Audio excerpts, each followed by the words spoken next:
Jonah is swallowed by a fish, sent by God because God wants to rescue him, because God wants to reuse Jonah. In the belly of the fish, Jonah's anguish and anger turns at last to God.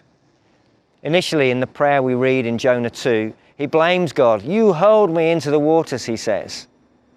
Only God hadn't hurled him. Jonah had asked the men to throw him overboard because he'd been running away from God and because he didn't want to turn back to God. But God allows him to express his feelings even though they're not correct or accurate. Sometimes we have a perception that God is to blame for things that are actually not his fault.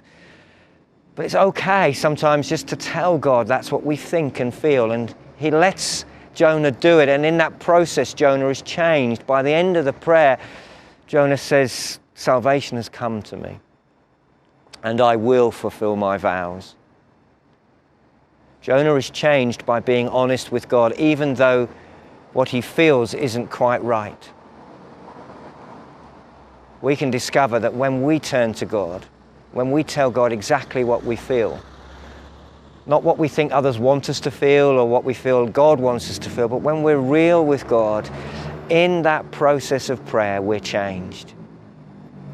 When we're in anguish and anger, let's try to make the time to tell God how we feel and discover his presence changes us.